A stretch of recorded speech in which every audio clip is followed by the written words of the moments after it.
Ano ba yung mga nakikita mong problems ng mga existing na ano ngayon, na farmers ngayon? Usually, yung mga kliyente na lumalapit sa amin, mga nagtatanong, first na question talaga nila is, maganda ba yung business na poultry? Then, malangaw ba yan? Kumbaga, given na yung meron naman ng mga technologies na maging solusyon para sa langaw, pero hindi mo pa rin maalis yung poultry, malangaw. So parang medyo negative, but you were, mag-wonder ka, ba't maraming nag-i-expand? And also, bakit maraming nagbebenta and maraming nagko-close? Pero mas marami pa rin ang nag-i-expand. Anong mga problema nila? Pagbago, meron tayong, kumbaga, for us, dahil we are on sales, no? So, we categorize the customers basing on their need. Kasi hindi naman pwedeng magbigay lang kami ng magbigay ng idea, so ma-overwhelm si kliyente. So, we categorize it into 4. First is, ito yung mga bagong farmer, mga new investor na magtatayo pa lang. So, ang talagang concentration nila is paano mag-start. From land, permits, funding, hanggang construction. Yan yung concentration nila. Second category, eto na yung mga growers na meron ng farm, at least 2 buildings, 1 building. And then there, na-encounter na nila yung mga actual problem ng farming into poultry. Yan yung second category. So, ang lapit na nila sa amin nito, ito na yung, kasi yung first supplier ko or first contractor ko, ganito din ba kayo? Yung mga meron silang mga problem or medyo hindi naman ganun kalalang problem, pero they tend to find another supplier. Yung third category naman, eto na yung more of may farm, madaming building, like 3 or 4, and problem na nila is manure. Paano ko ngayon i-dispose yung manure? Paano ako hindi lalangawin? And then the fourth category, this is the category na gustong mag-expand. Siguro mga 2 years, 3 years na silang nagpa-farming. Gusto nilang mag-expand, but again, going back to the problem, hindi nila alam o hindi nila masolusyonan agad yung manure. Pero the business was okay, they want to expand. Ito yung baka kailangan ko nang i-convert, i-maximize yung or i-repurpose yung existing kong building. So sila yung mga categories namin on the kliyente. Mostly to shorten yung problema nila. Maliban doon sa pinaka-first na hindi pa niya nare-realize, ang problem talaga nila ay chicken manure, fly infestation. Halos lahat. Kumbaga, malangaw yan. So, yun na yung apelido niyan pagka nag-start kang mag-poultry. So, kahit pasikot-sikot yung mga tanong, it all boils down, ano solusyon? Yan siya. Ganun siya. E di, unahin muna natin yung category 1 sa new investors gusto magkaroon ng poultry. Paano nila, kung meron silang sarili ng lupa, ano yung mga steps na kailangan nilang gawin para yung from lupa na yon maging operational na poultry? Maganda yung tanong. For me, kasi I've been in the industry na since 2015. So, samot-sari na yung mga pinagdaanan, no? Before, ang ganyang problema, hindi naman problema yan, it's a good problem. May lupa na siya eh. Kasi yung iba wala talagang lupa. Pero yung situation mo, may lupa na. Make sure na yung lupa natin ay under na ng poultry zoning. That's the very first. Kasi, kung hindi siya under ng poultry zoning, hindi ka din makakakuha ng permit. And then, marami sa mga LGU na sinusunod yung 100 kilometer na radius. 100 kilometer? 1 kilometer. Okay. So, 1 kilometer na radius, sa isang poultry. So, kahit pa hindi sakop na barangay, like especially in South area, kahit hindi siya sakop na barangay, kailangan mo pa ring mag-barangay hearing, kailangan mo pa ring magpaalam na magtatayo ako ng poultry dito. Kasi, sakop siya nung 1 kilometer. Kahit hindi nasasakop yung iyong tatayuan. So, sinusunod mostly ng LGU yon. So, with that, pag nagkataon na ang lupa mo nasa boundary, so 2 barangay agad if 2 barangay. Medyo magandang tiyempo pa yun kung 3 barangay. So, with that, kailangan mo munang talagang siguruhin na magkakaroon ka ng permit at magkakaroon ka ng yes dun sa barangay hearing. Yun yung pinaka-first. Second, pag meron ka na kasing permit, kumbaga, diretso na siya eh. May permit ka na, so makakakuha ka na ng ECC. Kasi yun yung start, barangay hearing. Pag may ECC ka na, pwede ka na bumalik ulit sa LGU for your mayor's permit. And then with all of that, if you're going to go to the bank and i-loan yun na din yung mga kailangan. So definitely, kailangan mo mag-start sa barangay hearing kasi sila yung talagang kasama mo dun sa pagmamanok. Sila yung malapit sa'yo. So, dahil new farm setup sila, concentration nila is paano ko ba maitatayo? Construction, permits, yun na yun, funding. Minsan, kapag ang investor ay just for a startup, yung tinatawag natin na tipirin natin yung ibang aspect just to start up. Nakakalimutan nila o hindi nila nabibigyang emphasis yung maaari silang magkaroon ng problem sa chicken manure, sa ipot. Like for example, sa building, dahil semento yung ating building, may tendency na yung lupang kinatatuyuan nito, yung semento, it absorbs soil moisture. So, sa ibang contractor na hindi alam yon at hindi alam ang livestock design ng poultry, maaaring okay yung building mo for several years. But when it comes to 6, 7, wala na magagawa yung sementong yun. Ay absorb at i-absorb niya yung moisture na lupa, lalo na kung dating palayan yan. That's the very common or mataas yung humidity ng area. So, pero later on na nila yan may isip kasi they would just wanted it na makapag-start. Itayo lang siya. Yun siya yung mga ano. So, pag natayo na nila, para okay na ako, nakatayo na ako. Yun yung parang sinabi ko kanina na category 1. Ayun siya. Yun yung first. Diyan sa mga new investor, sabi mo nga yung may aspect na titipirin para lang makasimula. Ano yung mga bagay na dapat wag mong tipirin? Na pang long term agad kung nagsisimula ka pa lang. Meron bang mga ganun? Bawal mong tipirin? I would say it's the equipment. Because siya yung laging gamit. Like the feeders, the drinkers, and sila din yung, I'm sure, ikaw nagpapalinis ka dinos ng farm, sila din yung minsan ang mga naglilinis ay tinatapakan, at tinatapon, even yung slots natin. Sila yung pagka inalis na, instead na ipatas ng tama at para ma-spray or ibabad, tinatapon ng mga cleaners, no? Hindi ko naman sinisiraan ng mga cleaners. But, unfortunately, hindi kasi lahat ng cleaners ay magaling maglinis. So, ang equipment, sila yung talagang ginagamit ng manok.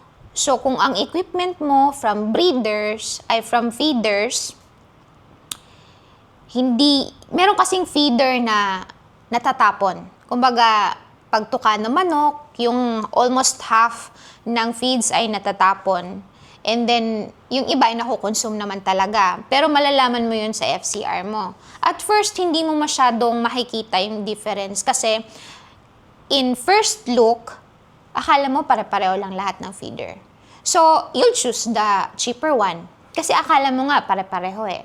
Pero, pag nakita mo yung ibang performance ng farm, you have the same inputs, you have the same integrator, Pero pagdating sa performance, bakit hindi ka masyadong or bakit mas kumikita yung isang farm with ganitong equipment?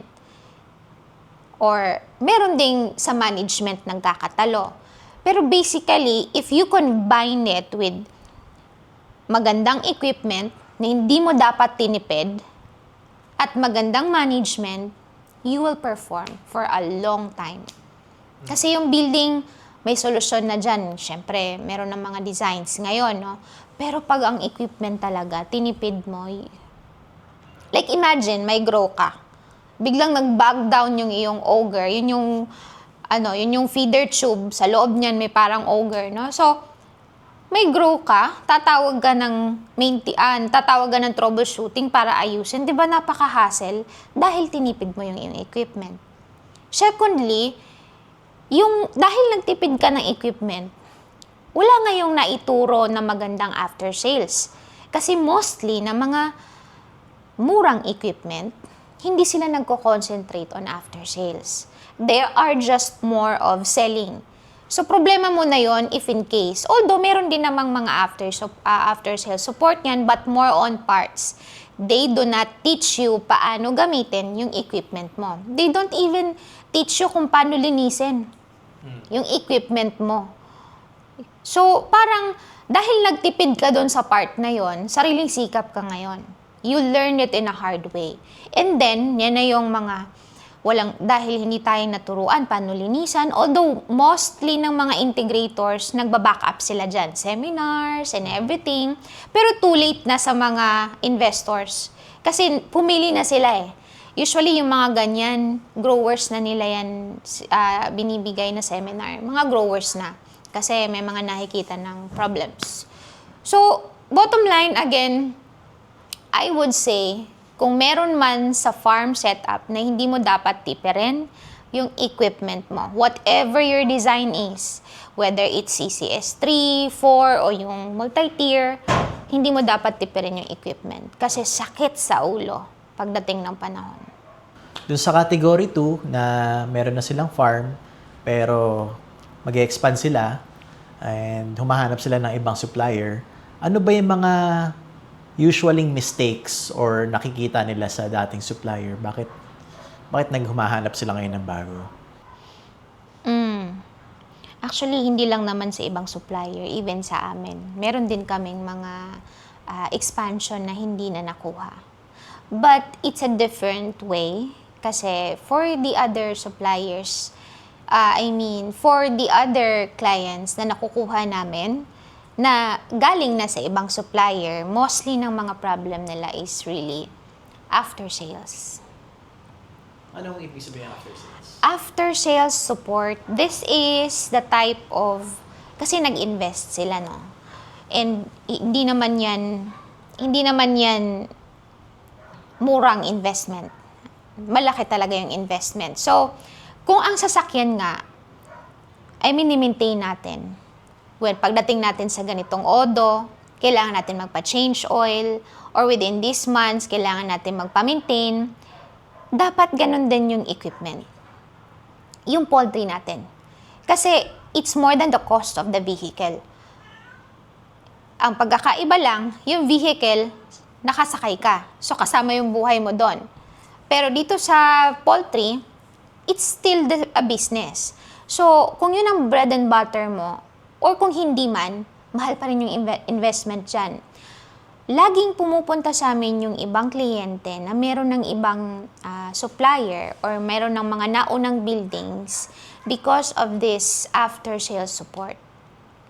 Merong iba na masyadong malaki yung kumpanya na nakuhanan nila. So, the after-sales ay matagal makarating sa kanila. Like, ang daming dadaanan. Like, for example, kung iba yung kausap nila sa sales, iba na yung humaharap pagdating ng construction. And then, iba na namang team ang humarap pagdating sa yung management na or tapos na yung farm. So, hindi na nila masyadong nakakausap yung sales na nagbenta sa kanila nung product or nung equipment or buong design. So, parang for them, the rapport, parang paunti-unting kailangan ko ng iba na naman yung kausapin. So, natatagalan sila. So, they tend to seek other suppliers. So, doon namin minsan nakukuha yung ibang kliyente na natatagalan sila doon sa support from their previous supplier. Although, maganda na yung kumpanyang yon. The other naman ay yung pangit talaga yung gamit. I'm sorry for the term. I mean, talagang isang grow pa lang, 2 grow pa lang, nagpapariwind ka na ng motor, sakit sa ulo, yung hindi mo na makontak. Ito yung mga mga fly-by-night na mga suppliers na or imported na walang office, local distributor or local office na wala talagang after sales or nagpapadala ng ibang mga foreigners to support. But that's only during construction, just to install. Pero when we say after sales, kailangan mo ulit i-import yung mga gamit na kailangan mo. So, yun. Usually sila yung mura. But then, dahil natuto na sila, may mga bagay na sila ngayon tinitingnan sa amin. More on, yung isang sinabi ko, technical na yan. Second, again, technical na din yan. Kasi, may experience na sila eh. Alam na nila kung anong hahanapin. Yun naman siya. So, usually, yun yung lumalapit sa amin or nakukuha namin from other suppliers na or meron na silang mga existing. And then, they really try to find, kahit tayo naman for a simple object na binili natin, we tend to, parang meron bang mas maganda dito na quality?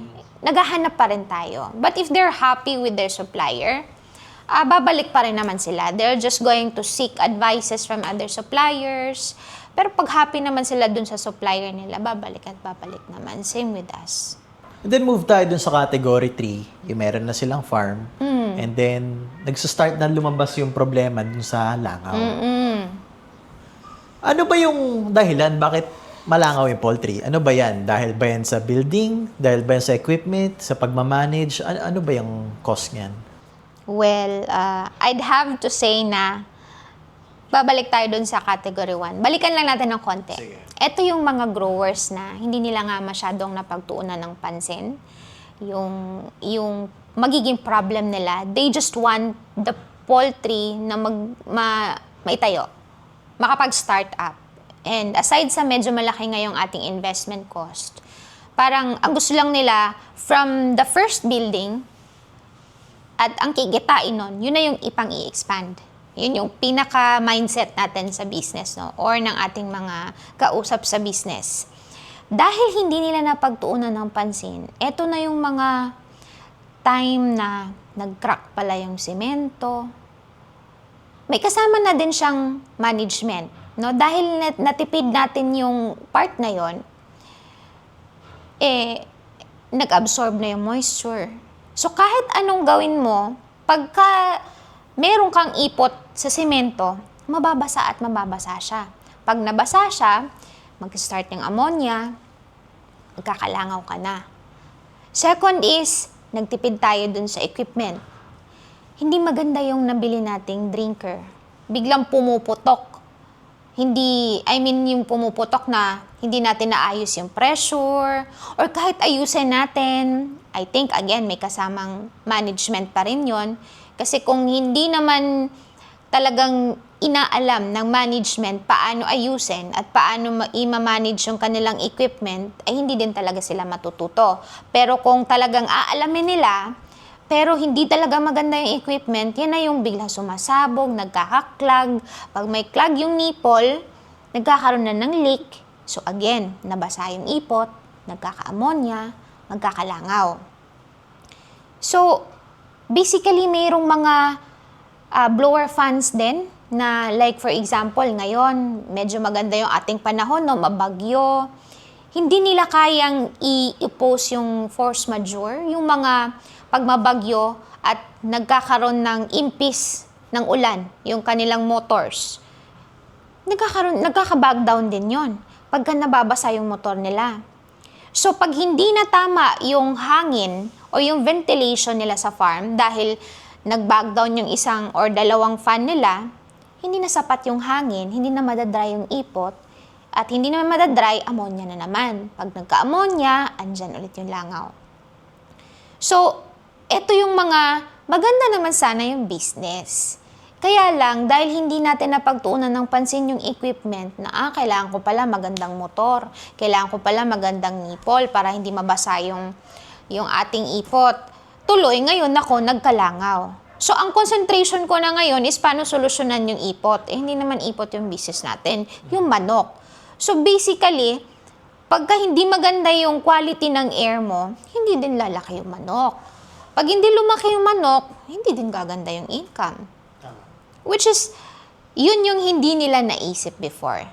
Second category, eto na ano ko na yung problema na, pag nag-poultry pala talaga, yes, sinabi nila, malangaw nga. Paano natin susolusyonan yung langaw? There are ways like, merong chemical, meron namang pre-engineered designs, and then, meron din yung parang pagiging reactive na lang natin. Pag may langaw, kanda spray tayo. Pero mahal na yung cost. Kumbaga, kung preventive sana, mas lesser yung cost ng ating problema dun sa langaw. Kasi, kahit gaano kaganda yung iyong building, pagka ang equipment mo nagkukos ng leak, mababasa at mababasa. Kahit gaano naman kaganda ang iyong building at equipment, kung ang management mo naman ay hindi naman talaga inaalam yung tamang pagmamanok, magkakalangaw at magkakalangaw ka pa rin. So, again, going back to the problem which is the langaw, meron kaming mga ina-advise paano. So, meron kaming pwede nating i-rehab yung equipment. Alamin natin kung ano ba yung status na ng ating equipment. Kailangan na ba itong palitan? Kasi nagli-leak, nagka-clog, or whatever. Yun yung mga ginagawa namin. Hindi namin agad pinapalitan yung buong system just to make a sale. Ang ginagawa namin is, ma'am, ito yung problem mo. Pero pumili ka kasi we understand na hindi na nga maganda yung grow niya, kaya nga siya lumapit sa amin eh. Hindi na nga maganda yung grow niya kasi may langaw siya. Kailangan niya ngayong gumastos ng fly control. So that point, we understand. And hindi naman benta lang yan kung isang pasadahan lang. We wanted to make sure na babalik siya sa amin kasi tinulungan namin siya. Although, kukonting parts yung pinalitan, pero if the client felt na ito pala yung kinailangan kong tingnan dati, so, doon na siya magdetwell na, alright, Grace, ito yung pag-usapan natin. Makakapag-expand siya ngayon ng maganda dahil nagiging maganda na yung choices niya. From the learnings nung una, and then yung paano nga ba masusolusyonan yung ipot. So, may mga iba na yung magiging concentration nila. More on solutions, and doon naman pumapasok si Prime. Paano ka namin matutulungan?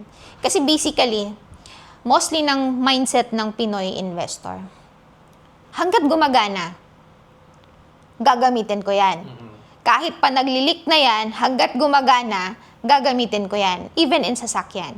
But in this case, hanggat gumagana, kahit may tulo na yan, kahit may problema na yan, nagwawagal na yung iyong mga blades, it will cause you fly infestation. It will cause you ammonia.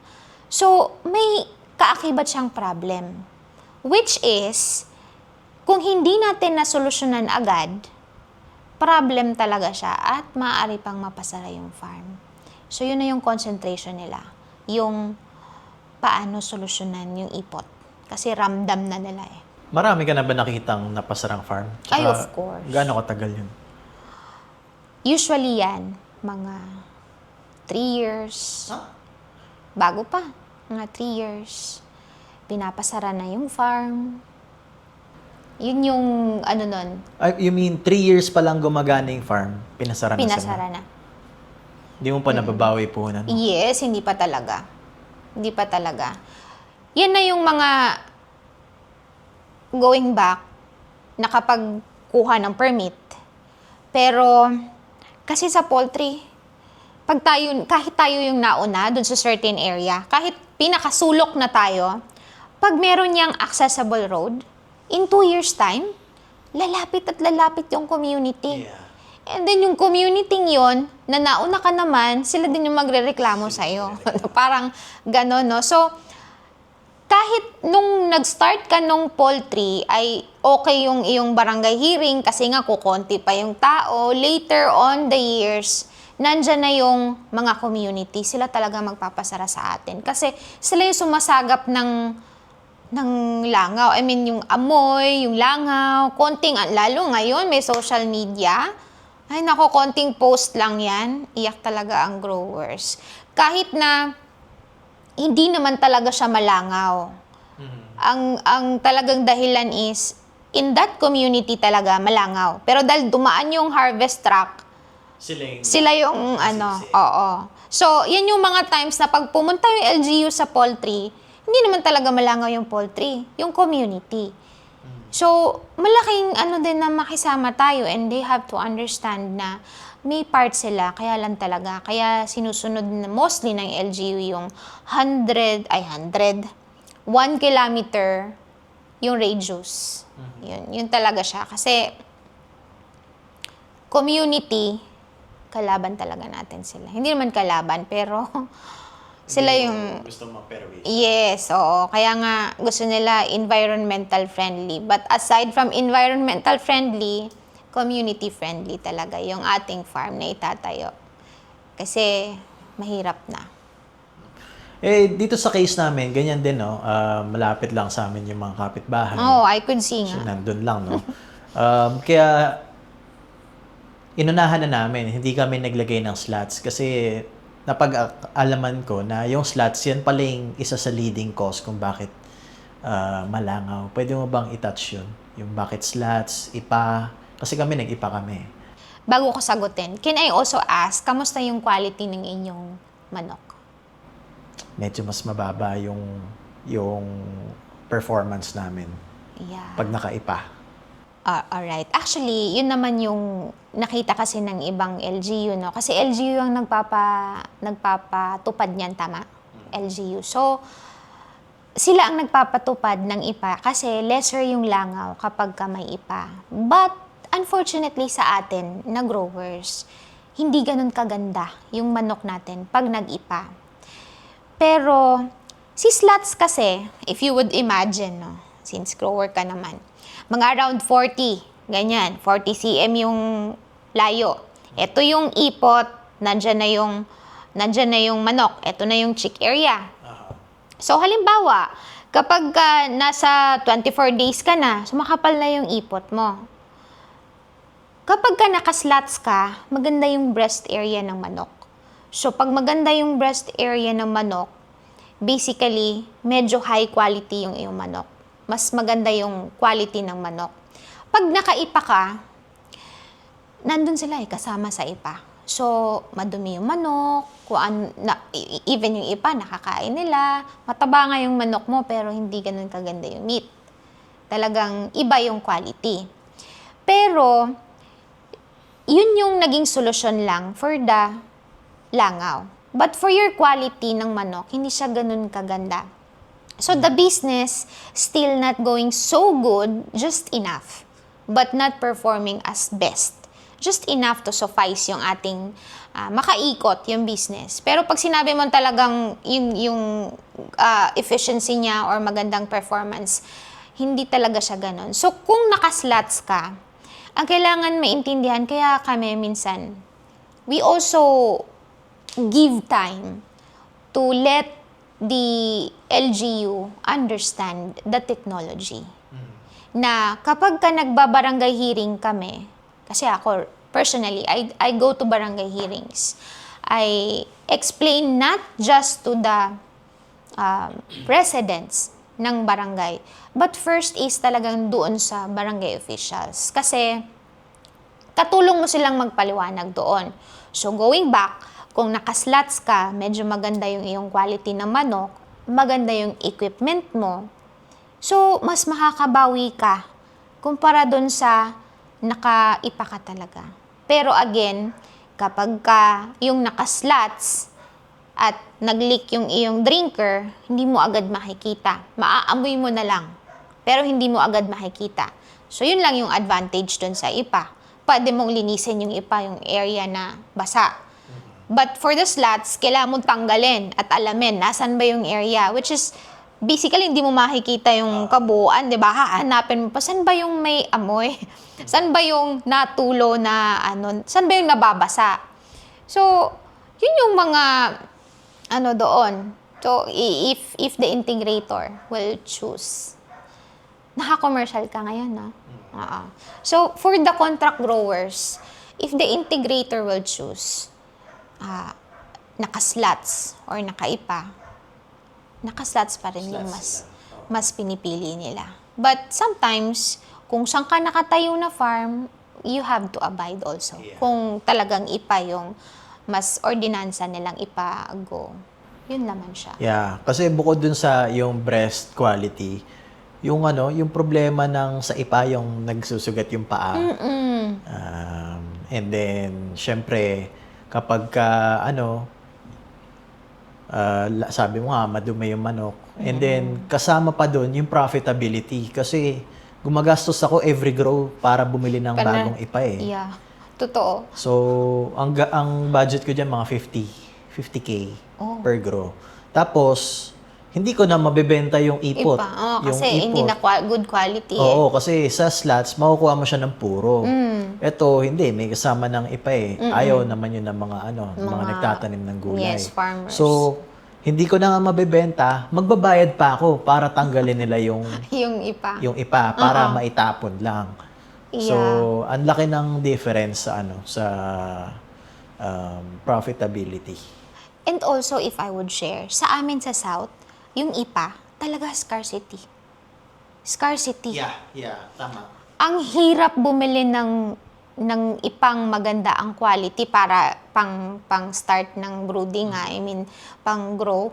And then, ang dami na din kasing power plant. So, kaagaw mo na sila ngayon sa pagbili ng IPA. So, talagang dito kahit papano sa North, medyo makakahanap ka pa kasi mas malawak yung palayan. Sa amin, sa South talaga, scarcity, pahirapan. Mindoro pa kami nakakakuha ng IPA.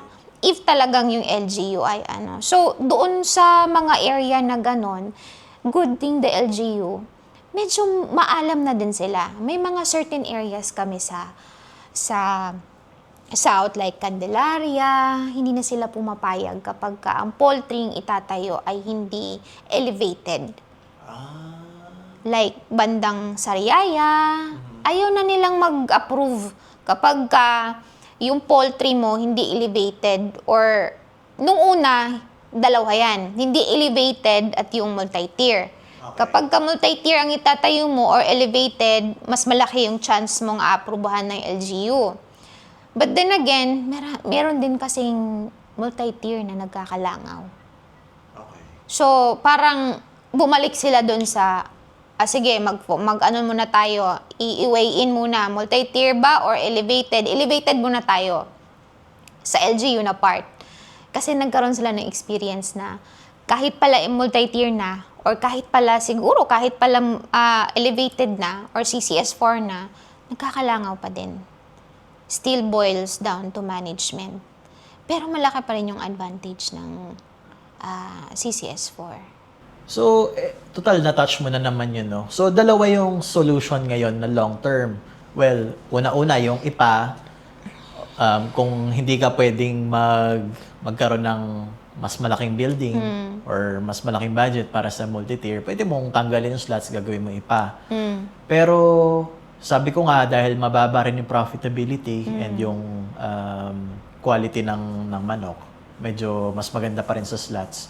So, doon pumapasok yung dalawa, yung CCS4, yung elevated type, tsaka yung multi-tier. Paano ba nakakatulong and ano ba yung pinapromise ng dalawang building na yun? Paano nila na-address yung problema ng langaw? Napakaganda ng tanong. When we had balikan ko lang yung konting history lang, no? Para lang maintindihan din natin. Before there was CCS4 elevated or Actually, merong term dyan. Dalawa yung term. The layman's term is CCS4. Pagdating sa mga mas karamihan, understandable na yon na elevated. But there are also terms na CCS3 elevated. So, but it's just the same. Bago napunta doon sa elevated, meron pa tayong tinawag na CCS 3.2. Ito yung floor type na meron siyang channels. Prime Agritech pioneered the first building at San Juan, Batangas. 8 buildings yon na merong channels. That's it's a semento na separator para prepared for scraper. Kasi yun yung guide ng scraper. Para hindi kasi kung masyadong malaki yung scraper, masyadong mabigat yung load ng ipot na ipupush niya or hihilahin niya. But when you have channels, the channels will serve as guide para yung ipot natin ay mapush. Kasi again, ang problem nga is paano maalis yung ipot. That time, kung yan yung channels, around 40 din, pwedeng nakaslope siya dun sa dulo para medyo may pit area. Mas madali gravitationally ihatak yung ipot.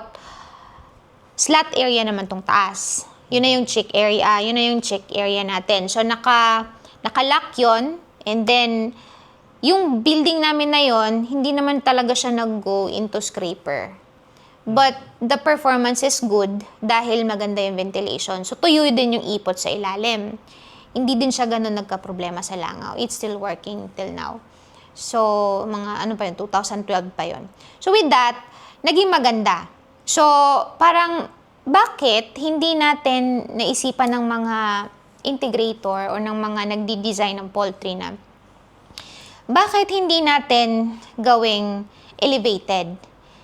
Ang concept ng elevated is, yung traditional poultry natin na nakakawayan, naka-elevate, the CCS4, parang sinara lang natin siya. Ginawang silyado yung building. When Doc George, our founder sa Prime Agritech, wanted to realize the design at San Jose, Batangas, ang pinaka-main purpose is just to make sure na pwedeng kunin yung ipot at any time. Magre-raincoat lang yung tao, it's a 5. Kaya siya 5 feet lang din yung tangkad ng ilalim just to have accessibility and hindi din ma-compromise yung air. Kasi may air exchange ka din na kailangan i-compute, no? Though I'm not an engineer, but basically, merong mga iba't ibang dimension na tinayo doon and yung 5 feet talaga yung pinaka-efficient when it comes to air exchange and ventilation. So with that, si CCS4 ay talagang solusyon lang para sa ipot. Medyo tumaas yung cost ng building kasi parang nagdalawang building ka na, di ba? Pero, sure ka naman na pag nagkaroon ka ng ammonia, hindi may istorbo yung manok mo sa taas. Bakit? Pwede mong kunin yung ipot sa ilalim. Pwede mong i-harvest yung ipot sa ilalim. Pwede mong i-cure or pwede kang maggamot ng pang-fly control sa ilalim nang hindi nahihilo yung manok mo sa taas. Very, sabi nga ng isang grower ko, Ma'am Grace, gusto ko ng CCS4 kasi lahat ng hindi maganda sa manok na ilalayo ko. From the ipot, fly control, the ammonia, everything na hindi maganda sa manok, pwede kong ialis right away. So, kaya siya naging mas okay, CCS4. Pero, dahil mas mahal yung cost, and imagine, it's the same building dimension, nadagdagan lang yung iyong capacity ng around mga 2,000. Kung halimbawang naka 16 by 144 ka or 138 meters na production, mga 2,000 lang yung nadagdag. So, mga 42,000 yung pwede mo ikarga. Pero, mas mabilis naman ngayon yung linis mo kasi fix na yung slats mo. Hindi mo natatanggalin tulad ng floor type na CCS3. Nadagdagan ka ng at least 2 cycles para doon sa CCS4, pero yung capacity mo, yun lang, 42 maximum. Pero meron tayong mas malaking building, yung 18 by 150. That can load mga up to 55,000, depende sa kilo requirement. So, kumbaga naghanap ang mga investor ng wala bang mas malaking capacity para makabawi. So, because the problem is chicken manure, kailangan kong ialis yung ipot sa building ko, sa facility ko, if in case nag-multi-tier sila. Mas malaki capacity, 80,000 hanggang 100, mechanized, everything, may conveyor, pwedeng by program lang, lalabas na agad yung ipot sa building. But then, may karugtong siya. Kasi malaki ngayon yung iyong capacity. Mas madami ngayon yung ipot mo. Pag mas madami, mas mahirap i-control. So, ang nangyari, meron kaming mga naging kliyente na nag-multi-tier na. Pero, ngayon, after a year of having so much problem with the ipot, ay bumalik doon sa elevated. Kasi they've experienced na ang dami nilang i-maintain. Kasi ang daming mechanism. Okay. Ang daming motor. But, it solved the problem na pwedeng ialis talaga yung ipot din. Kaya lang, kapag tinipid mo yung gamit mo sa multi-tier, it's the same problem dun sa floor type. Okay. Maaari ka pa rin mag-troubleshoot while may grow, mas malaki yung capacity mo ngayon. From 40,000, naging 80,000 ka or even 100,000. So, imagine that kung medyo hindi ganun kaganda yung ating gamit. So, madaming poproblemahin. So, ngayon, after ilang years na ba, matagal-tagal na din na talagang expanding. Mas marami nag-expand agad sa multi-tier. But then, nagtaka din kami. After 2-3 years, yung mga growers na yon na more on multi-tier na, kung hindi na pabenta yung farm, ay bumalik into CCS4. Kumbaga, na-experience na nila yung problem eh. Sa amin, dahil talagang sa South, basically, hindi na pwedeng itawid. Mahirap na itawid yung aming chicken manure papuntang Baguio, not like before. So, parang ayaw na nilang, wala nang gustong kumuha, lalo na kung ang manure mo ay basa-basa pa, no? So, mahirap ang biosecurity. So, as much as possible, may mga manure processing na ginagamit. May mga technology tayo dyan. Merong fermentation tanks, merong biogas. Pero again, kapag hindi mo ulit na-manage yan, at nandyan lang sa loob ng facility mo, kasi yung fermentation tank, hindi pa natin, merong mga magagandang results. Meron ding hindi. So maybe it depends on the supplier. Pero pwede ding on the management. So pwede din kailangan mag-collab yung dalawa. Talaga. Ako nag-supply, kailangan tulungan ka namin para mapagana yan. Yun yung talagang nakikita namin. So, from multi-tier na okay na sana, which is mas malaki yung investment cost. Pero if the gamit is really okay and maganda, mas mabilis din yung payback niya. It's just that when it comes to mas matagal na usage, elevated is more efficient. You just have to make it at least 18 by 150. Meron kaming kliyente sa Prime. Sa may Kabiyaw lang. It's a 2-building. Talagang ang lapit niya. Ang lapit niya sa community. Around 60 meters. Yan na. Parang dito mo, yung nandyan na agad yung community. 60 meters lang, community na. And so, naka-elevated siya. That's 18 by 150 meters. Ang laman niya ay 55,000. Pero dahil maganda yung gamit niya, and nagkaroon sila ng mga innovations din sa farm, ang load niya ngayon is around 70,000 for 4 grows. It's performing at gustong-gusto na integrator. So, from that point of view, parang marami ang nagtatanong, konti na lang kasi yung diferensya niya para maging tulad ng multi-tier. 70, si multi-tier 80. So parang, mas mahal yung multi-tier eh. So, doon na lang kami sa elevated. So maraming ganun ang nag-iisip. Kasi, konti lang yung mechanism mo. So parang yung mindset ng Pinoy na kahit gano'n ka-automatic yan. Minsan gusto pa rin mag-manual. Parang pinagsama nila dun sa elevated. Pwede natin kunin yung ipot at any time. Ang ginagawa nga nila, parang kasi yung larvae ng langaw, 4 days, right? Pagka on the 4th day, langaw na yan. So, lilipad na yan. So, nangyayari, kapag 3rd day, winawalis na nila. Meron talagang nagmamanage ng manure nila. So, mga 2 tao lang. Pero kung 70,000 naman ang yung load, di ba? Bawi na. So, winawalis na nila or pinapala na nila pag malaki na yung birds natin. And then, on the 4th day, sinasako na yan palabas. Inaalis na nila agad sa farm. Schedule lang nila na hindi maulan. Yun siya. So, parang mas madali ngayon i-manage yung manure sa CCS4 elevated, pero it depends sa management. Yun ay base lang din sa experience namin. Kasi hirap sila dun sa madaming capacity. Basta walang fermentation tank, walang biogas, babaho pa rin yung farm mo. Kailangan na may alis yung ipot. Pwede mo ba may discuss yung pinaka capital expenditure ng CCS4 versus multi-tier, and then yung profitability nila? May idea ka ba doon sa mga gusto mag-invest?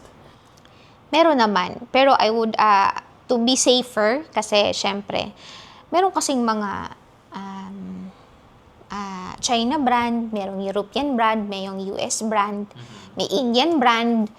So, doon tayo sa safe. Mga percentage tayo siguro. Like, if the CCS3 is nasa mga 18 to 20 million ang isang building na yan na may kasamang civil works, prefab, and then merong equipment, electrical, ayan, installed na siya. Operational, pwede na mag-operate. 18 to 20 million. Pag nag-CCS4 ka, nasa same dimension to na 16 by 138 na production area. Kasi pwedeng 144 yan with service area.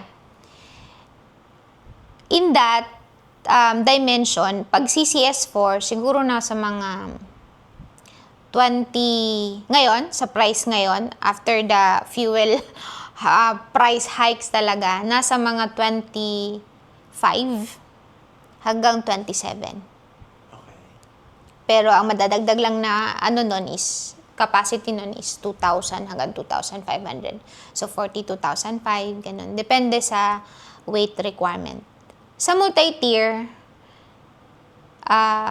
ranging pa rin the difference ng China to US and European is around nasa mga 40.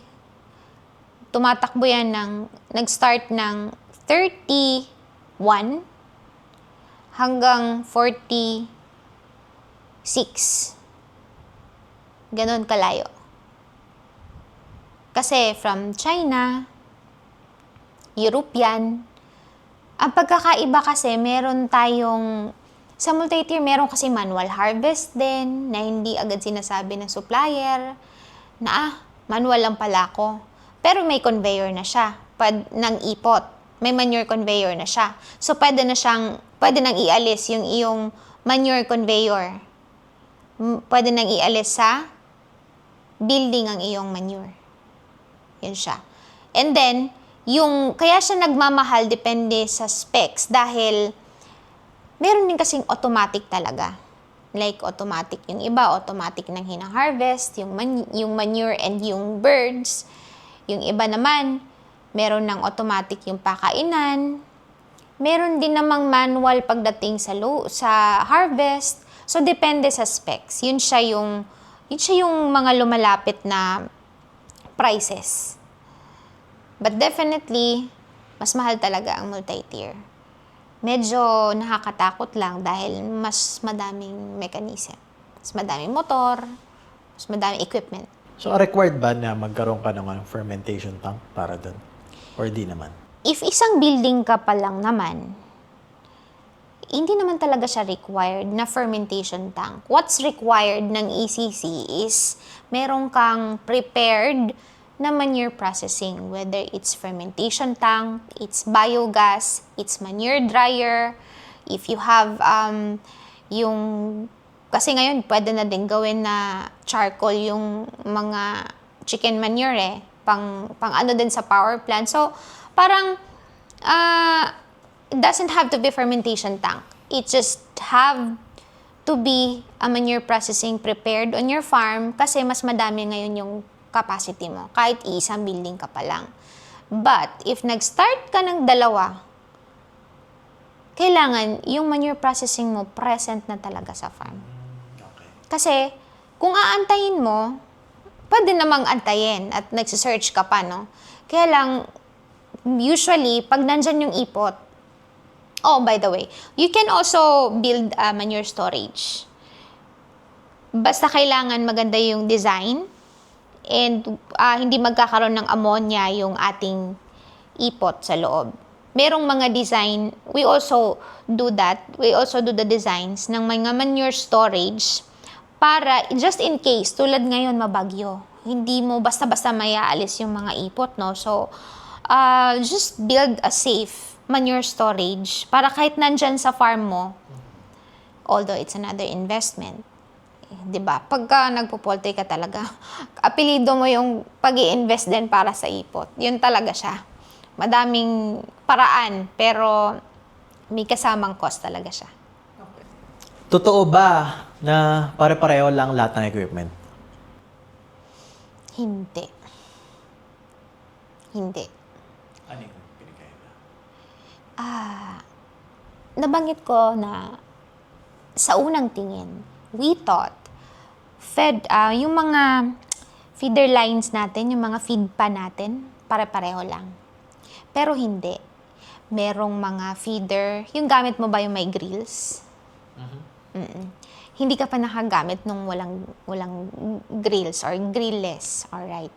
I could show you later yung mga pictures niya or even kung meron akong dala. But, hindi siya pare-pareho. Sa mga farms namin, dahil meron kami mga nakukuha na existing na from other suppliers, so definitely iba yung gamit nila. And then here comes our gamit.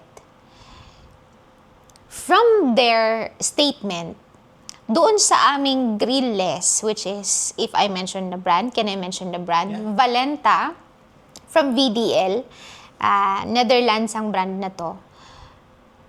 Mula doon sa grillless, yung walang grills, at saka yung gamit nila na may grills, they can save 9 bags. 9 bags? Yes, Feeds? yes. From using yung grillless, yung Valenta. Ang pagkakaiba kasi, imagine natin, ito yung Valenta, ito yung feed pan. Kung mapapansin mo dun sa gamit mo, medyo malalim. Pero yung Valenta namin, mababaw sa unang tingin. Pero yung pagkababaw niya, yung gamit natin na may grills, ganyan lang siya. Yung surface niya, ganyan lang. Pero yung Valenta, meron pa siyang konting nakaganon. Okay. And dahil tumutuka yung manok, let's imagine if ganito yung parang Valenta natin.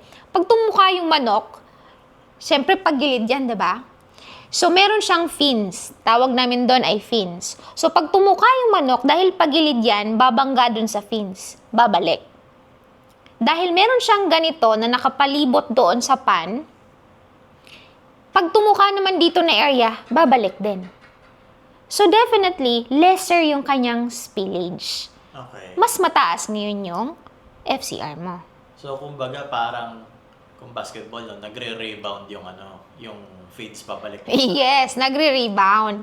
And then dahil grillless siya, talking about basketball, kapag madami na yung kumakain,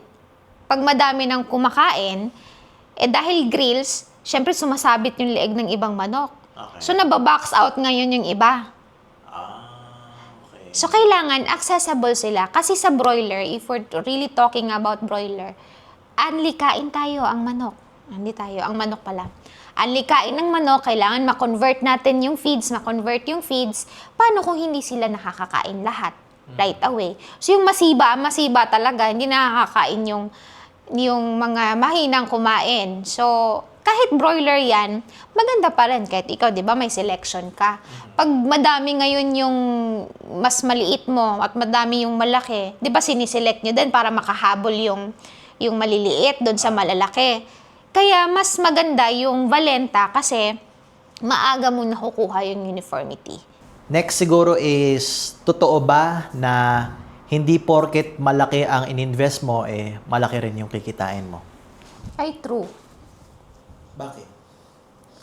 Kasi, meron kasing mga projects kaming na natapos na at first, naging okay naman. Pag syempre, European yan European na yung gamit. So, eventually, medyo may cost na yan. Medyo mahal na yan. Branded na.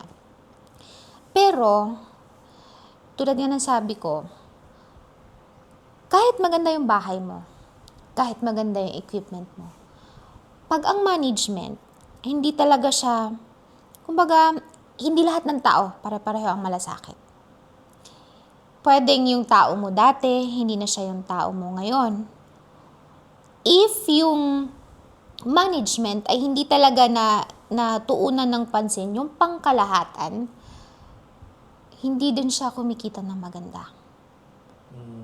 Kasi, meron kaming mga farm na hindi naman, kumbaga, yung bahay hindi ganun kamahal, yung equipment lang yung mahal. Pero yung bahay sila lang yung gumawa with our guidance. Kasi pwede yung ganun Like, even if we are a turnkey, pwedeng i-guide lang namin sila dun sa ibang scope of work. Okay. Pero they'll concentrate na ikuha yung equipment sa amin and building. Sila na yung bahalang gumawa dun sa civil works nila or yung concrete works para sa building, substructure when we call it. So parang, kumbaga, hindi ganun agad kalaki yung investment. Pero maganda na yung farm. Pero, tutok sila dun sa farm. Like, sila mismo, yung may-ari mismo, farmer. Yung talagang sila mismo, inaalam yung mga gamit, yung management, yung pagmamanok. Kasi, meron namang iba na more on, kasi marami ding business yung iba Like, yung poultry ay isa sa mga business lang nila. Pero, meron din silang retail, meron din silang distribution, meron din silang tracking. So, madaming business, no? So, yung point person mo, if hindi din siya ganun ka mauwido pagdating sa... Kasi hindi naman lahat magaling na talaga May pagdadaanan ka. Merong minsan hindi okay, merong okay. Bago ka talaga magkaroon ng matatawag nating consistent na magandang grow. Kasi alam mo na saan titignan. Pag broiler naman, though we can say na not every inputs, not every chick ay pare-pareho, no? Hindi lahat ng feeds din natin ay pare-pareho. Minsan, aminin mo na, minsan merong hindi maganda, lalo na pag commercial ka. Minsan yung ating nabiling day old ay medyo hindi pare-pareho yung quality. So, alam mo na saan titirahin. Alam mo na ano yung magiging approach mo if in case. Kasi, napagdaanan mo na yung mga previous na mga problem. Although, kailangan mo pa rin tignan na sa bawat grow, before ang grow, always check your equipment. Just like I said, huwag nating intayin na masira bago natin palitan. Lalo na, ang magpalit ng may manok ka or may grow ka. As much as possible, the lesser the hassle na hindi ma-stress yung manok sa loob, mas maganda yung grow. So, before loading, check your equipment. Maintenance. Lalo na kung multi-tier ka. Kasi, ang dami mong kailangan i-check. Ang dami mong motor, ang dami mong bearings, Nakapaggrasa ka ba sa mga bearings na yan? Yung chain mo ba align? Yung cage mo ba aligned? While pag CCS4, completely, yun lang equipment na nasa floor yung i-check, no? Motors, augers, ventilation, very minimal yung i-check. But again, before ang loading, check your equipment. Yan. Totoo ba na ang mahirap sa poultry business ay yung paghahanap ng matino at maasahang tao? Totoo. Mahirap talagang humanap ng tao. Tulad ng mahirap humanap ng supplier na may malasakit, mahirap din humanap ng tao. Sa amin nga, laging nagtatanong, "Ma'am, baka pwedeng tulungan mo naman kami maghanap ng tao." And we do. We really do because the extent of the care dun sa kliyente namin, mahirap naman yung kliyente lang na kliyente. Kasi talagang all the business is business. Nagiging kaibigan na rin kasi namin sila. So parang the partnership na hindi lang kami naging contractor or supplier, talagang naging magkaibigan na. So, we help them na maghanap ng tao. But still, hindi siya guarantee na yung kahit kami yung naghanap ng tao, minsan kami pa yung mapapasama if in case, 'di ba? Na-refer mo na nga lang, pero ikaw pa yung mapapasama just in case. So, it is very important sa atin na growers kung yung hahanapin nating tao, may malasakit, attitude. Sa tingin ko yung pinakauna kasi pwede nating yung mga technology pwedeng pag-aralan eh. Cellphone nga, hindi na tayo nagbabasa ng manual, di ba? It's almost the same. Kailangan lang natin i-pair dun sa pagmamanok, right? Meron ka computer, meron ka alaga, kailangan mo lang i-consider na, teka, nagpalit ako ng ventilation, kamusta yung manok ko? Like, si Doc George, when I was on training, umuupo talaga ako sa slats. Tinitignan ko yung reaction ng manok within 15 minutes after ako nagpalit ng ventilation. That's his instruction. We do not rely on the computer, on the automatic ones. We will see kung ano yung reaction ng manok. And then dun ka magbase. So, kumbaga, hindi lahat ng tao ganun. Meron kasi mga tao na, nagpalit na, magbabasketball na sa labas. Nagpalit na, mag-video call na sa, Maraming ganun. Pero usually, ang mga tao na may malasakit, sila din yung gustong matuto kasi. 'Di ba? Pag gusto mo kasing matutunan yung bagay, siseryosohin mo. And then, yun na yung malasakit mo. Kasi pag natutunan mo yun, hindi naman yun mabibili sa'yo eh. Tataas pa ang value mo as a tao, 'di ba? Kasi, wala naman siguro growers ang hindi magbibigay ng blessing dun sa nagpaganda ng grow niya. Kung hindi siya mismo ang nagmamanok, 'di ba? Like, almost lahat ng kausap kong growers, pag naging maganda yung grow nila, they share. Kasi, hindi ka naman nag-iisa eh. Yung mga tao mo, sila yung magpapalaki ng income mo. So, share the blessing. Kaya lang, meron talagang hindi din ganun ka galing mag-alaga. So, 2 grows pa lang, makikita mo naman yan eh. 3 grows na, masyadong na yung pagka magaling na magsalita. Naayos na namin. Pero ba't sira pa rin? I mean, eto na yung mga kailangan namin. Pero kulang pa rin ng records. Ganun ang mahirap talaga, totoo. Alright, balikan natin yung kunyari meron ka mga kaharap na clients. And then, syempre, parang interested na sila sa CCS4 na nakikita nila yung long-term na advantages. Pero ano ba yung mga common na sinasabi nila na ano yung problems nila or objections nila? Bakit hindi pa rin sila decided na mag-CCS4?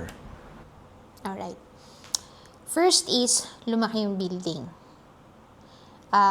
Lumaki yung cost ng building. So, ang next question to that is, okay, naggasto ako ng mga 36,000 pag nandun sa mga 18 by 150 meters or 150 meters. Mga 30 hanggang 35, ganon, ang gastos. Minsan, umaabot pa ng 37 kasi minsan, meron ding mga may kaya na gusto bumili ng magandang specs ng equipment or ng bahay. Actually, when nag-start yung multi-tier, mas hirap mag-convince ng multi-tier na kliyente kaysa CCS4. Mas mahirap mag-convince Mas mahirap kasi mas mahal. Okay. Pero, dahil mas malaki ang volume, Right.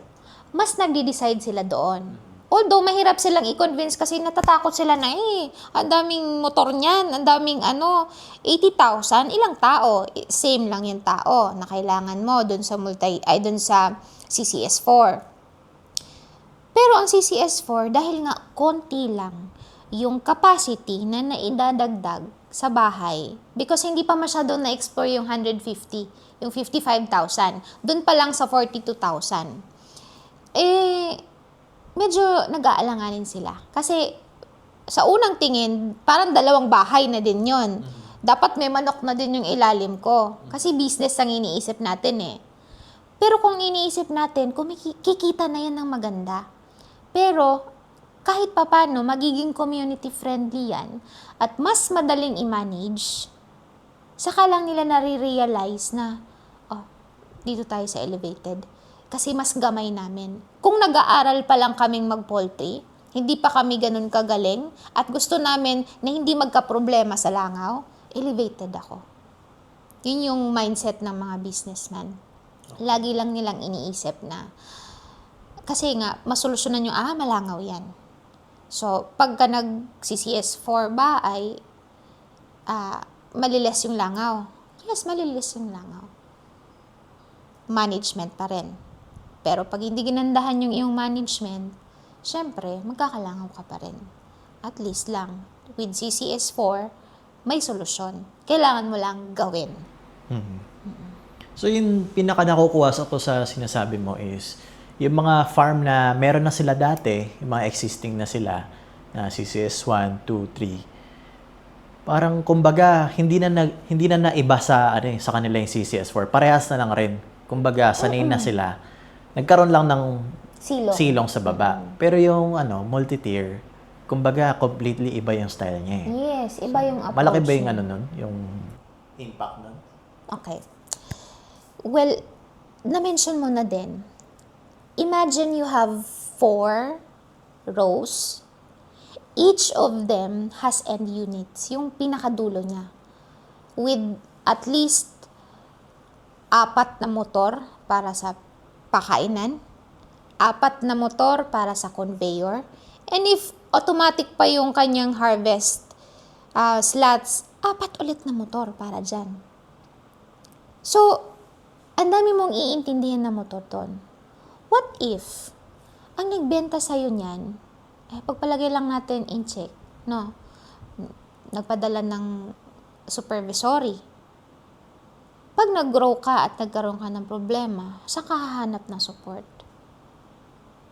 If naman may local distributor yung iyong kinuhanan, gaano ka makakasiguro na in times na nag-back down yan, kasi ang problema sa atin sa Pilipinas, kuryente. Pasintabi na po, kuryente talaga. Ang CCS4, pag yan nag-back down ng kuryente, kaya yan ng equipment or kaya yan ng genset with that equipment. Kasi minimal lang yung equipment eh.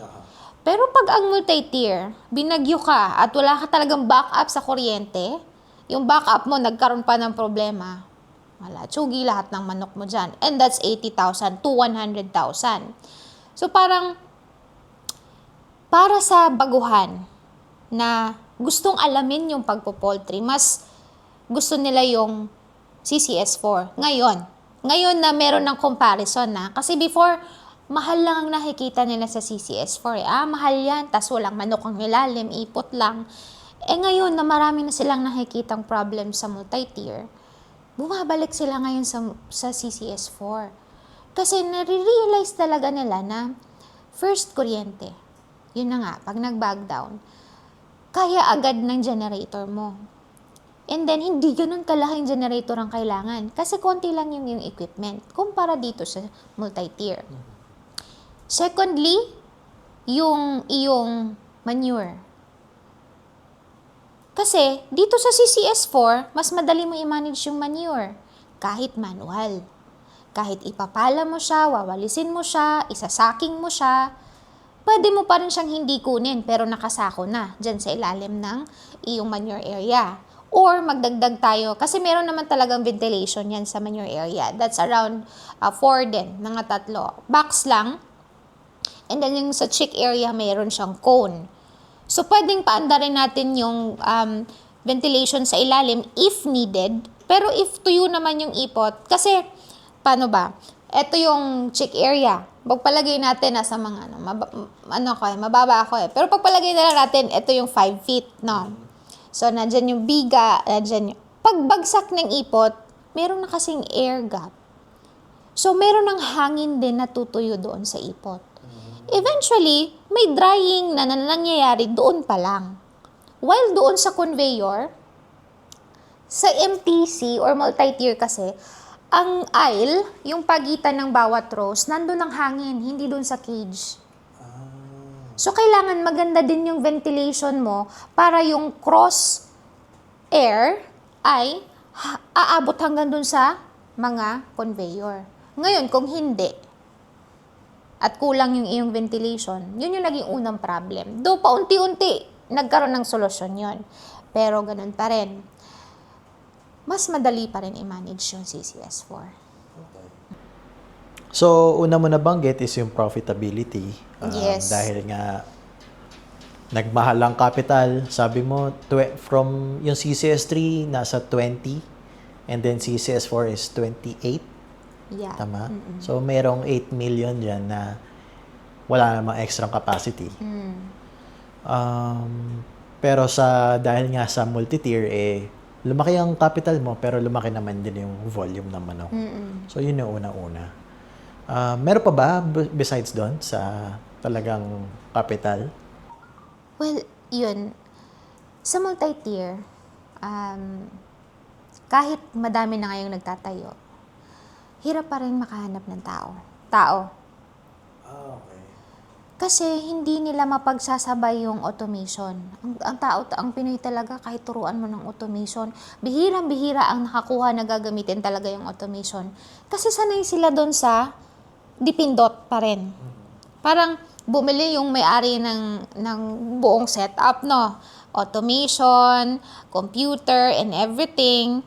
And then, pag hindi na alam lang tao, hahayaan na lang nila, kapa-kapa na lang, tas pindot, manual, ganon.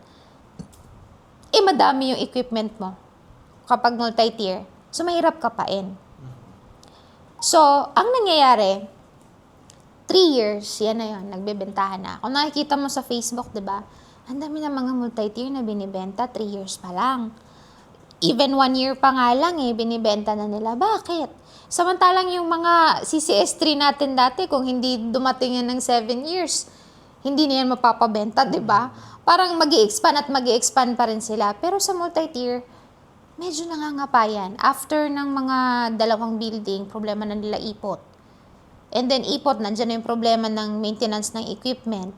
While, pag nag-CCS4 ka, yung gaano mo kabilis na manage yung CCS3, it's almost the same management.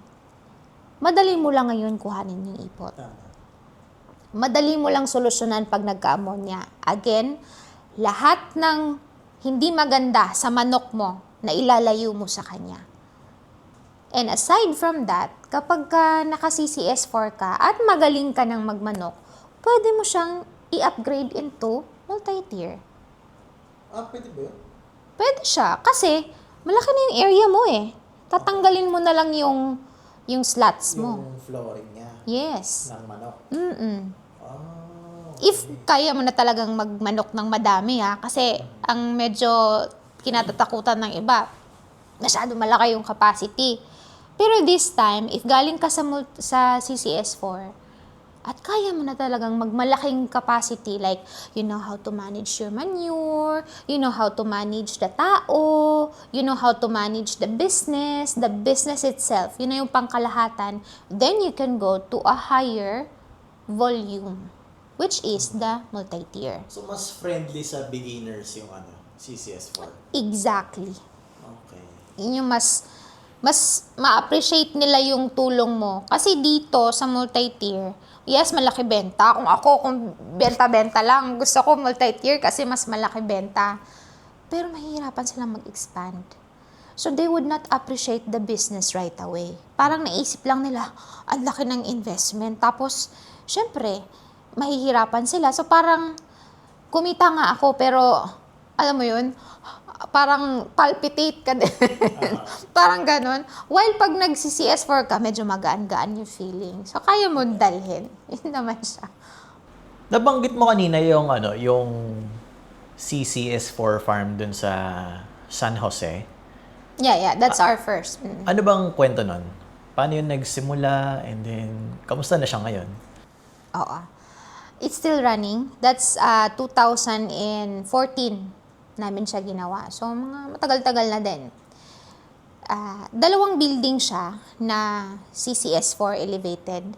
Dahil yung integrator na ka-pair niyan, talagang gustong magkaroon ng, nasa drawing table nila yan. Kaya lang, dahil medyo mahal, walang investor pa agad ang gustong magtayo. Kasi medyo mahal. Tapos, ipot nga lang again yung ilalim na area. So, there is this investor na naintindihan yung concept na solusyon siya sa fly infestation. So, pinatulan yung investment. Yung pala, pagpunta namin doon, pagpunta nila Doc George doon sa farm, katabi, layer farm. Ang daming layer farm.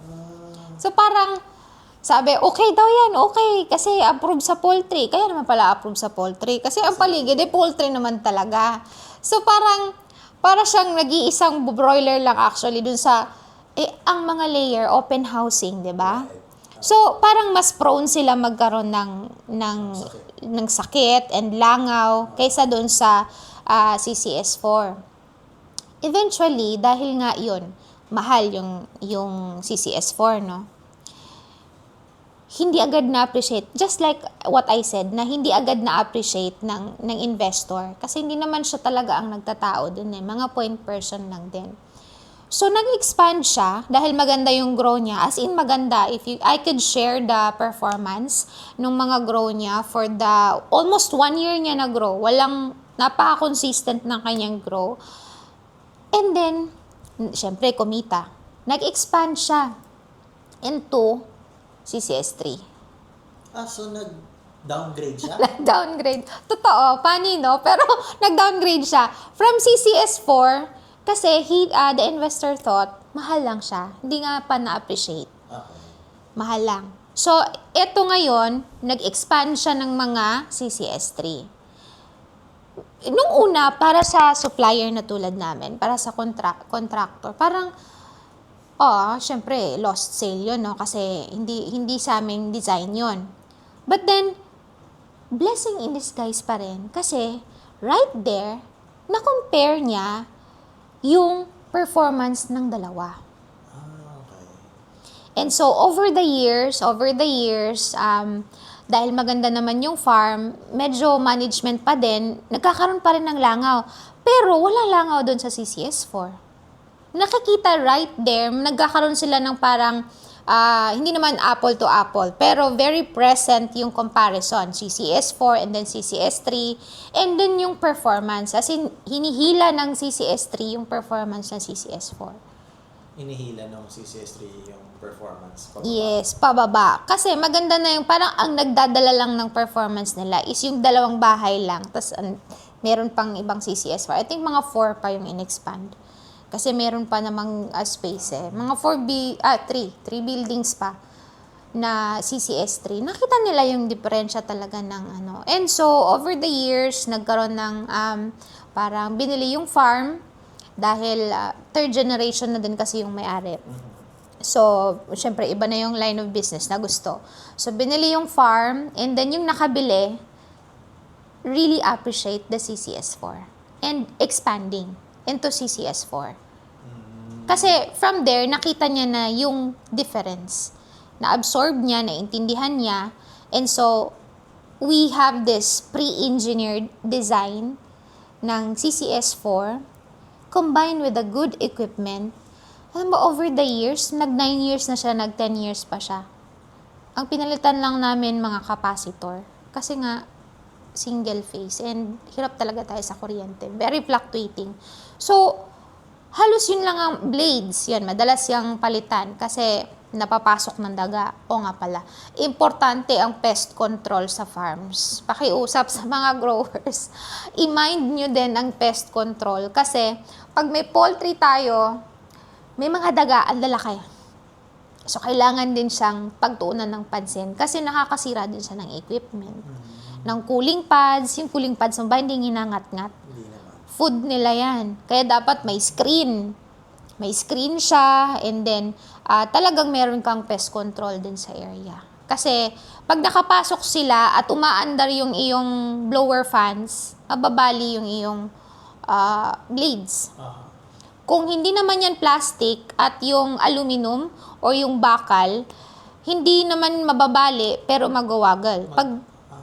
Pag nagwagal na yan, yes, hindi ka magpapalit, pero over the time, hindi mo siya mapapansin. 'Di ba? Anong fans mo? Yung plastic, yung blade? Plastic. Yes, oo. So, pag nabali yan, palit ka lang ng blades. Pero pag yung bakal at hindi, parang napatay lang nyo yung daga na dumaan, nagwagal na yan kasi meron ng force na nakapasok sa ventilation. And then what happens is that patuloy siyang umaandar na hindi na ngayon tama yung tension. So, ang problema na ngayon is yung tension, yung belt, yung motor, magkakaroon na din ng problema. I see.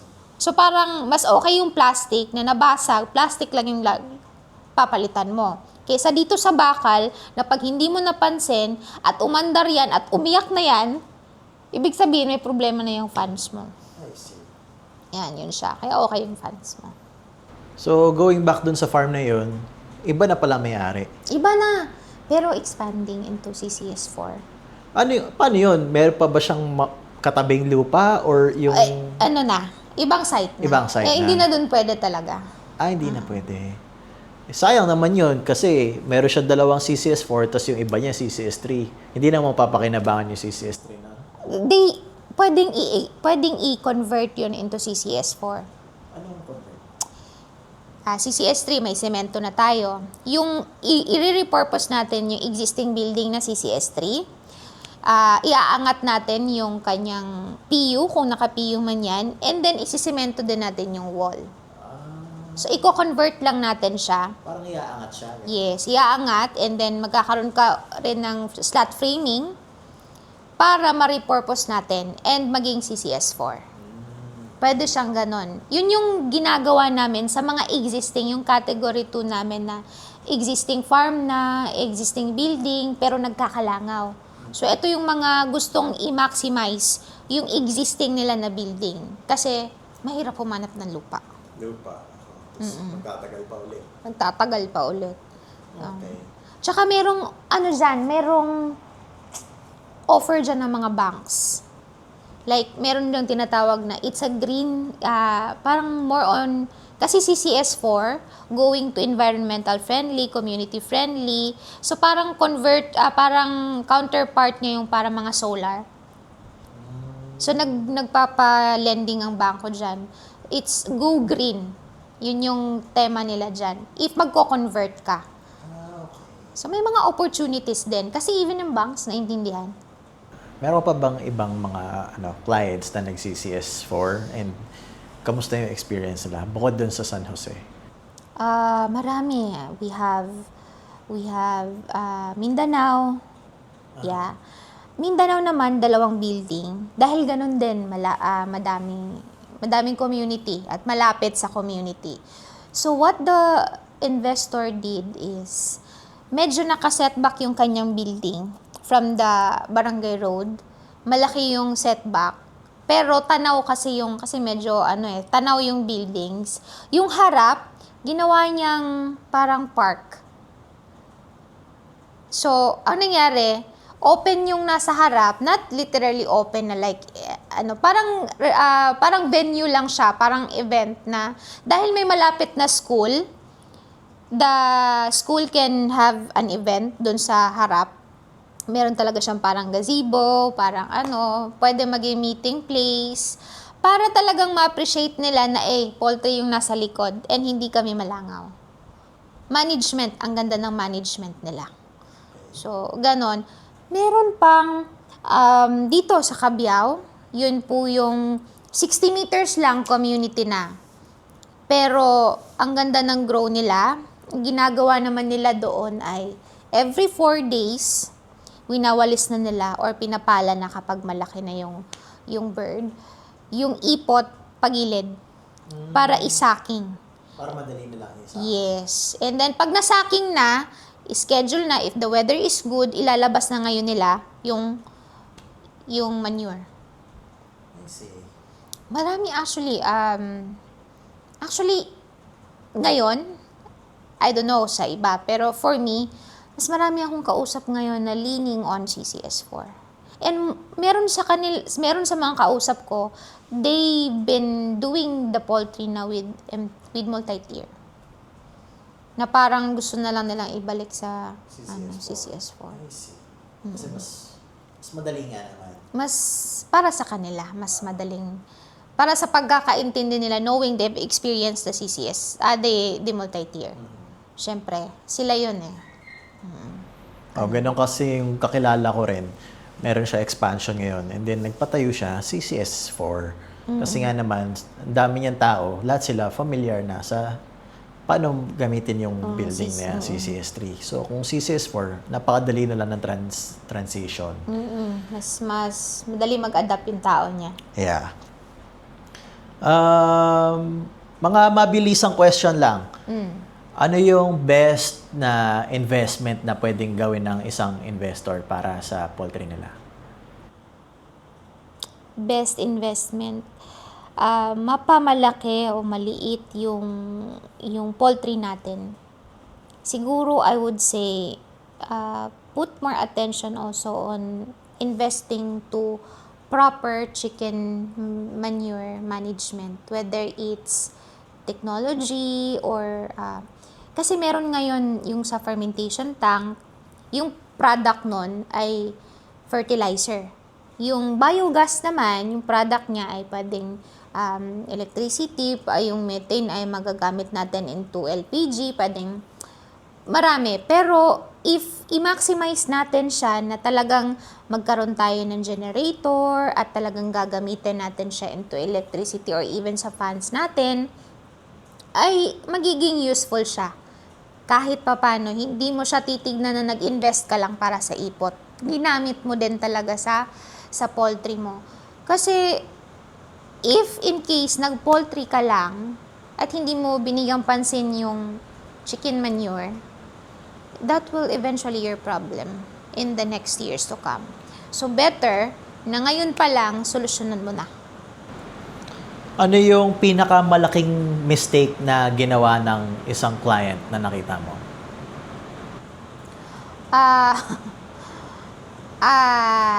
Dati kasi,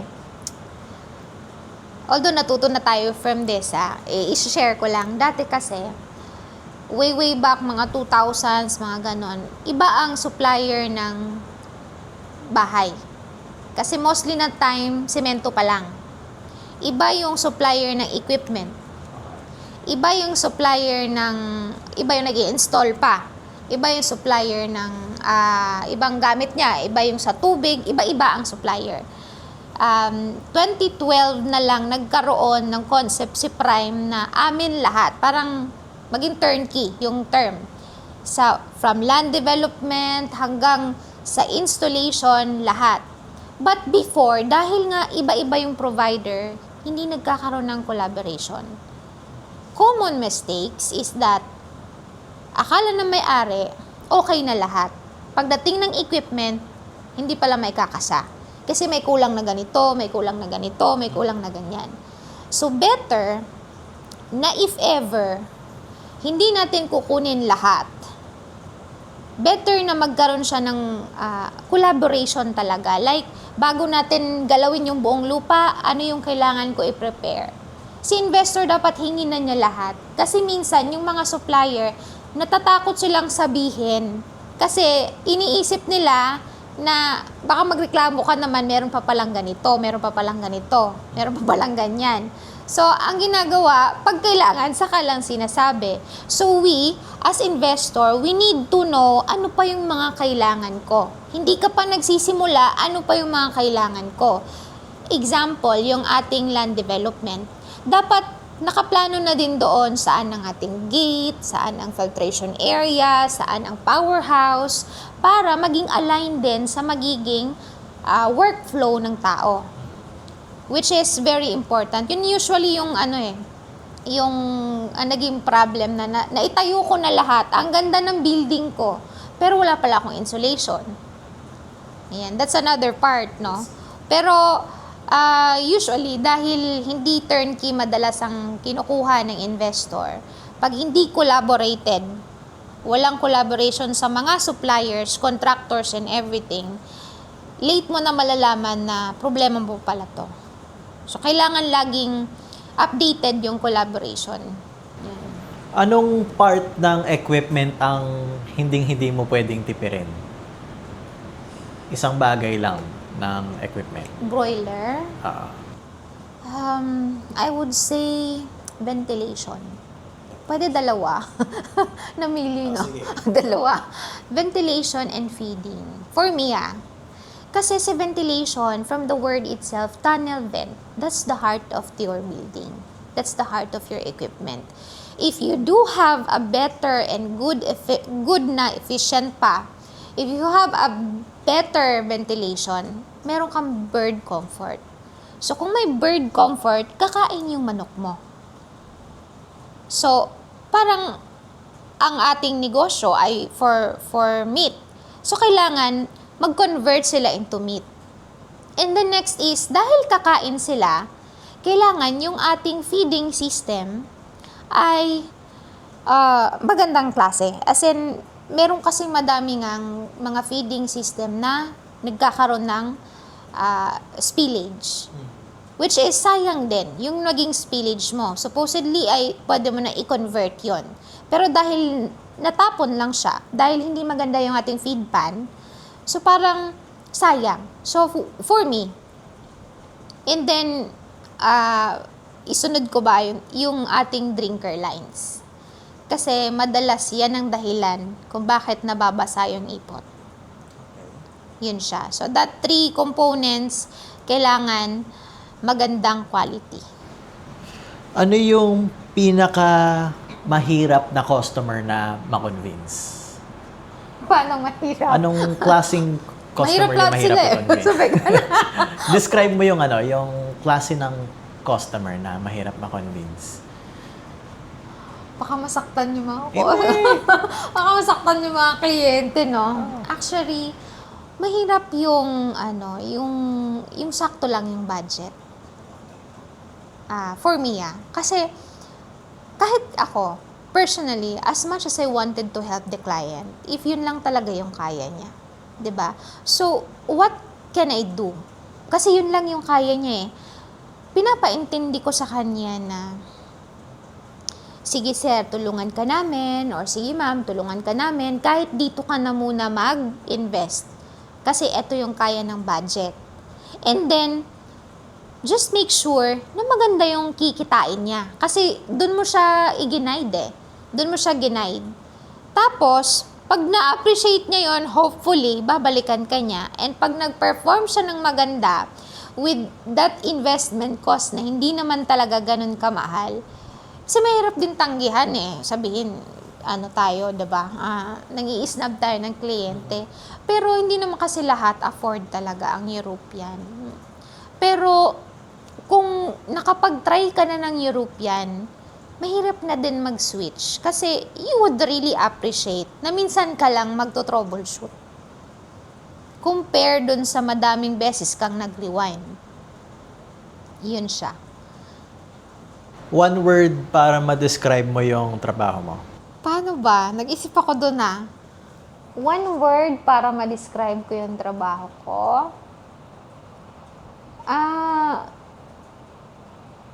Hindi ko siya ma-describe ng one word. I would say, financial stability. Ano ibig sabihin mo doon? Kasi mostly nang nagiging kausap ko, Siyempre, hindi nila agad ma-appreciate na natutulungan namin sila. Kasi, siyempre, ang gusto lang nila makuha is makuha yung mababang presyo.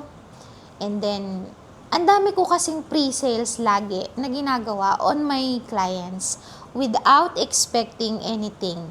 Like, sino ba ang sasama sa kanila? Like, sinasamahan ko sila maghanap ng lupa. And then, pag may lupa na sila, bago pa nila mabili,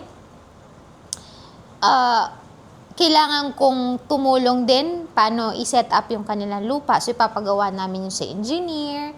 So, lahat ng mga yon from scratch, it's free eh. Wala siyang bayad. Pero, it's a help for them.